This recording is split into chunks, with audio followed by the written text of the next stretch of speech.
This will be a really quick video. I talk a lot about theory in my videos, about the emergent order and the ideological and the marginal state and the projection of parental authority onto the state. But when you actually look at the numbers of these things, this anarchy boogeyman really begins to look quite benign.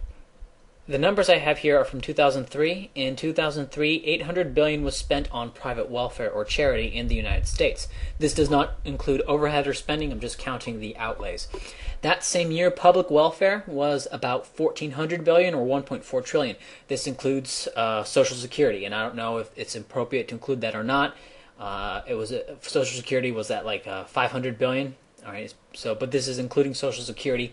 Also includes things like Medicare, Medicaid, income security, veterans benefits, social services, etc., all that stuff. So in 2003, about 36% of all welfare was provided privately, despite the current taxation, and I'm going to assume that there are similar ratios of public to private welfare today.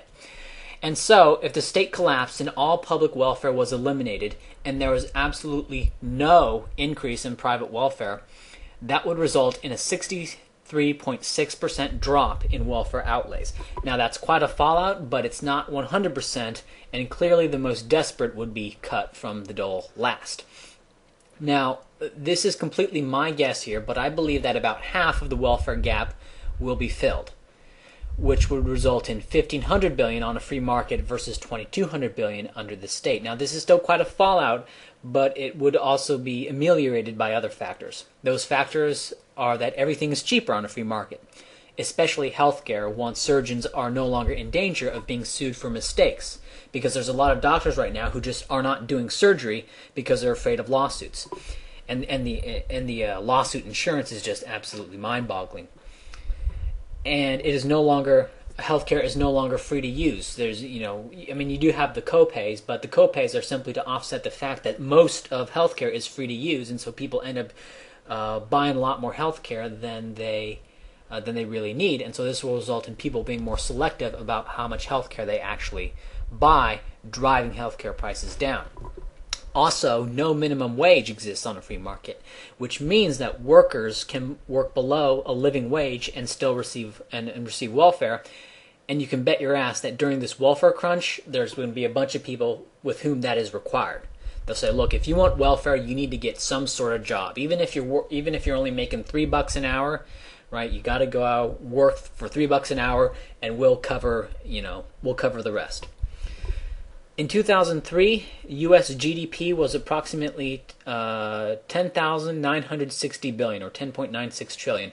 Public welfare was 12.8% of GDP, and private welfare was 7.3% of GDP. My estimation is that on a free market, welfare would constitute 13% of GDP and would be all private, or anywhere between 10 and 15%. That is gigantic. That is plenty. Okay, defense spending. Here are the top 16 states by defense spending from this site I found and I'll put these sites in the description. For the longest time, I argued that a stateless society would protect itself from other states by simply being able to wage asymmetric warfare, and that an invading state wouldn't have anything to conquer. It would be like Napoleon marching to Moscow. He ends up in Moscow. It's like, okay, here we are. Now let's march back. They would literally have to go house to house and collect taxes at the point of a gun because there would be no ideological state. This is why Ireland took so long to conquer, because while in anarchy, Ireland could only be conquered ideologically because there was no state to make surrender. Like when a country goes to war with another country, the state surrenders, and now the people in that country, view the conquering state as legitimate. They don't like it, but they view it as legitimate. And this is why India was easier for Britain to conquer than Ireland. And that had been my argument. But looking at the actual numbers, if the U.S. goes under, the biggest military on the planet is China at $65 billion. And North Korea is not on here, but North Korea is at around $5 billion. And China is not attacking North Korea, even when North Korea didn't have nukes. And for comparison purposes, here are the largest 8 companies in the world. And so while my old argument about the ideological marginal state still holds, I still think it is very possible for a stateless society to maintain a conventional standing army and a conventional defense against other states. The U.S. private sector spent $4.9 billion on guns in 2007, and that's with all this permit crap. The U.S. buys enough guns in 3 months to arm the entire Chinese and Indian armies. In a free market, any swinging dick could get a gun, and if taxes went to zero and public sector defense spending went to zero, how much would private sector defense increase?